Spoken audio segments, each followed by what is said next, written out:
been there. Went in the helicopter, ate a good Italian food. Nice. Still alive. Still alive. I did not crash over the Niagara Falls. Have you guys been in the helicopter in Niagara Falls? Oh, the rainbow helicopter. Nobody here? Okay.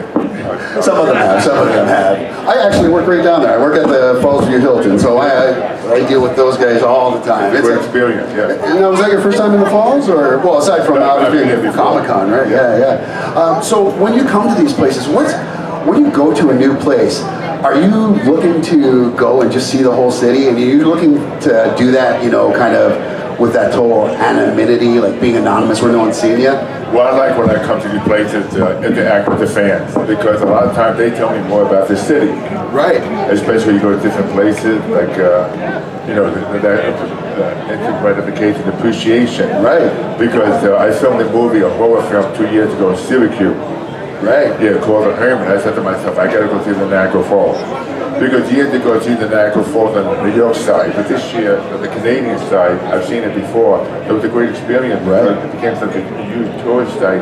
It goes back 100 years. Especially 2 months ago, I was in Panama. The Panama Canal was amazing. No pump, no nothing. It was all just naturally made. But you appreciate stuff like this. Yeah. Especially like. And one thing I've noticed throughout your life and from what we've seen on interviews is you do have a great passion for life and for people. Where does that passion come from for you? Is that something instilled in you from your family, or something you've just learned or inherited yourself? I would say a lot of my family, because when I was a kid, I had to overcome the hearing and speech issue. So I'll never forget one time I was eating at my grandmother's house, and then she showed me a picture. She said, this is Italy, this is Spain, different countries. And she said, my grandparents, they came to Ellis Island. And those days, like 1900, they came by boat. But it's interesting, I said to myself, I'd love to see this different country. It was a dream of mine, because a lot of people like to travel, they don't get the chance to travel. But being up there, the TV series gave me a chance to visit almost every country in the world. I've been around the world 3 times. Like I'm going to South Africa next week to play with the Lions and Tigers. I mean, a tour. Anyway, but I believe you're actually going to be out there playing with them. Well, what it is that when you watch different films and you talk to different people, different cultures, you want to see about different cultures. Like, for example, you have Greece, Sweden, South Africa. It's an experience, because we have the beautiful opportunity to fly by plane, because if it was like 100 years ago, you take a boat. So at least right now I get a chance to enjoy these opportunities, especially different food, different culture, different languages, different scenery, environment. What is the one unifying thing that you find with people throughout the world? Is there one thing that you find, like, no matter where you go, like people are hospitable, or the people themselves, the personality. You see, nobody's better than anybody. Everybody's special. Everybody's a different superhero. I don't care how much money you have. I don't care if you're a billionaire. It's all about the soul of the person itself. Because we all have that little superhero inside of us. It needs to be tapped. When it gets tapped, you come to a convention like this, like these great fans. Right. And we've asked this of other people before, and I'd like to ask you as well. When you come to these, and of course you're going to see people my age, Gen Xers, and some boomers that grew up with the Incredible Hulk or Pumping Iron. But when you come and you see some younger, some millennials or some Gen Alphas and Gen Zs, and they've watched your show and they know a lot about your career, how does that feel? And what is that like? Remember when I was young as a kid, I didn't have a Comic-Con to attend. I mean, I would read comic books like Superman, Spider-Man. I used to watch old movies like the original Superman. I wish I had a chance to meet these celebrities. But the beauty about this Comic-Con, you get a chance to meet the celebrities in person. Like, for example, the Q&A, taking pictures, because you feel connected. Right. Like, I always wanted to pat on my back and say, hey, Lou, you're okay. You're a good guy. Get to meet different people. I never met a celebrity when I was young. I never did until I moved to California, and eventually. It was interesting growing up. It was all my imagination. If my race was divided, I had to read the different comic books to escape the pain of going through the imagination. Now, as a comic book nerd myself, I would be remiss if I didn't ask, who is your favorite comic book character? Is it the Hulk, or? I would say the Hulk and Superman. The reason why I like Superman because the fact that he had X-ray vision, right? And he was to fly fast. So, because as a kid, you're fascinated with power. You know, when I was a kid one time, I remember I would always put a red blanket around my neck to pretend I was Superman. So I had a 2-story house. I had a second story, kind of low. I jumped out pretending I was Superman. I had the driveway. That was the end of Superman. That was it. I was done. Just Hulk for now on. That's it. I'm only with the jumping superheroes. So kids are young. I believe Superman was real. Like when I was like 5, 6 years old, like people come to me as a Hulk, they think the Hulk is real. Kids said to me, "Are you going to turn green today?" It's fun because the fact that it's that power connection. Should I tell them the story? Yeah, of course. So, I don't know if you remember, way back in the 80s, you did an Incredible Hulk appearance in a small town called Welland, Ontario, at a place called the Seaway Mall. Now, when I was a young tyke, my mother was a bit of a partier, and when she would have her friends over, I should preface this, she showed me The Exorcist when I was 5 years old, and that scared the bejesus out of me. So I don't like horror movies. She's a great mom, but that not so much. The Exorcist?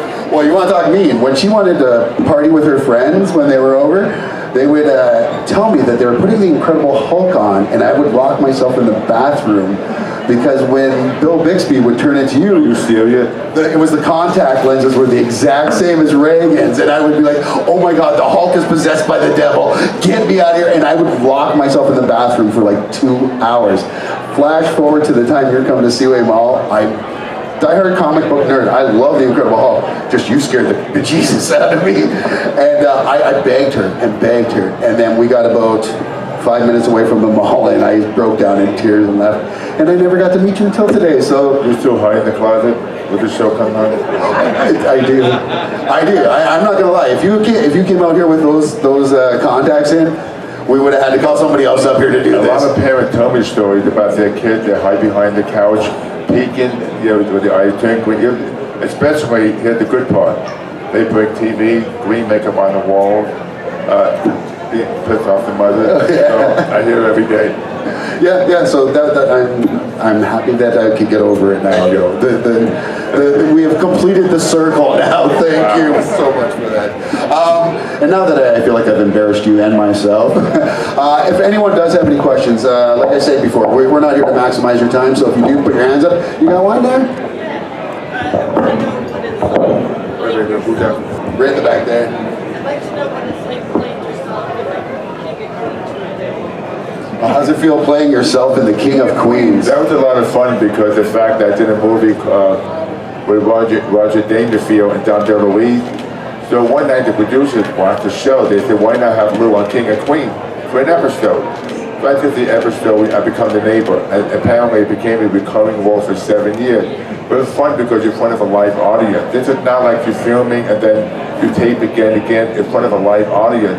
And you can't fool the audience, but that gratification is incredible. So I've always wanted to do comedy, especially if they incorporate that my real life into that situation. Like I did in the movie I Love You Man. They're trying to steal my house. I put the guy Jason Segel in a chokehold. Funny stuff like that. And I didn't mind doing a sitcom because I like being funny, but it's interesting. It's hard to do comedy, but when you're in front of a live audience with a good script, it's a blast. All right, Darth Vader up front, and then I got you guys coming up. I got little Darth Vader after. What's your biggest advice for working out in your 40s and maintaining muscle mass and testosterone naturally when kind of your hormones start to kind of go down as you get older? Well, you got to remember in the 40s when I came back to competition, I had to develop a hunger to compete again. You see, if you put your mind every day, it's not the age, I'm 72, it's not 40, 50, 70, 80, it's all about in your head knowing that you listen to your body, you have that young attitude. So for me, because years ago when I was young, people would say you get to 35, 40, you stop building muscle. When I came back to competition, I learned to develop a hunger to compete again, which I'm happy I did. But it's all about that passion inside of you. Like if you go to a gym, everybody has a different genetic makeup. Anybody can change their body any way they can. But the beauty about it is that be passionate enough to go to the gym, eat right, if you sleep right, if you train right, that makes a significant difference. And that's why age to me is not a factor. When you stop thinking about your age, that's when you're 6 feet under. Like Clint Eastwood always said, I never let the old man inside of me. Yeah. So the guy's name before, they just finished directing another film. Yeah, he's probably got a few more films in him too. Probably to 105. Little Anakin right here. How's your day going? How's your day going? Wonderful. Join people like you. You people make the show. It's not the show itself. It's a great staff, great promoters, but the fans makes the show. Thank you, guys. Amazing. All right, I got you just in the back there. Oh, and then yeah. Okay, go ahead. Flash. Are you a fan of the Flash? Are you a fan? Are you a fan of the Flash? Sure, yeah. Yeah. Marvel here with Batman, The Flash, The Thing, Iron Man, yeah. Yeah. Everybody likes the Flash. Everybody, well, it's not Grant. No, I'm kidding. Grant's the best. I meant Ezra. Right up front here, and then you're next. Okay. What do you got, sir? How was your experience doing pumping iron with Arnold Schwarzenegger? Was that a question? Well, how was your experience filming Pumping Iron with Arnold? Well, it was very interesting because we flew to South Africa Yeah. by airplane, not by jet. It was a long flight, and especially at the time that Mr. Olympia, they had the competition in different country. It was a great experience in South Africa because when we flew there, we couldn't eat what we wanted to eat because we were dieting. But being in South Africa, the competition itself was incredible because Arnold, of course, my main competitor, my idol, it was a lot of fun because when that movie was made, still today, it's the best docudrama ever made. When you watch it, you get motivated because we didn't have fancy machines. We had the equipment, the blood, sweat, and tears, the real guts, the drive to be a world champion. That's why when you watch the film, everybody had a different personality. Amazing. Yeah, thank you. Great question. What was it like working with Stan Lee and Eric Bana? Mark Ruffalo and Ed Norton. So what was it like working with Stan Lee, Ed Norton, Mark Ruffalo, Eric Bana? Well, Mark Ruffalo, Evan Norton, they're wonderful actors, fun, but Stan Lee, when I was a kid, I used to read the comics. I was like maybe 10, 11, 12 years old. On the bottom, at the beginning of the comic book, they were written by Stan Lee. When they told me later on, I was filming the second season of The Hulk, they said, Stan Lee's on the set, want to meet you. I never thought that he existed. I thought maybe he was a ghostwriter. So he became my mentor, but it brought back my whole life. I was a kid to read the magazine. I told Stan, if it wasn't for him, I wouldn't be here today because through him I discovered bodybuilding. Through him I became a world champion. Through him I got involved being the whole character in the movie. So all that whole evolution, he very taken back by what I told him. That's amazing. That's a great question. What a great answer. I mean, and Stan, I feel like he was that for so many of us, but I had no idea he was so instrumental in getting you motivated to get the bodybuilding career going. Well, you know, it's funny, years ago, Stan, I would say maybe it's 40 years ago, people at parties, they would say, Stan, what do you do for a living? When he told me he writes comic books, people walked away from him. Right. He went bankrupt twice. But the thing was his passion, he never gave up. Then he wrote the Incredible Hulk, Spider-Man. I mean, Fantastic Four. Look what he's taken up Yeah. today. Yeah, one of the greatest legends, if not the greatest legends in comic books, is Stan Lee. And I don't think there's any argument who's the greatest Hulk of all time, because he's sitting right here beside us. Let's hear it one time for the great and monstrous Lou Ferrigno.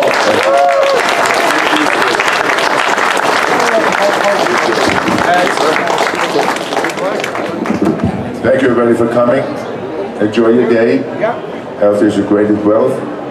Love you all. Thank you.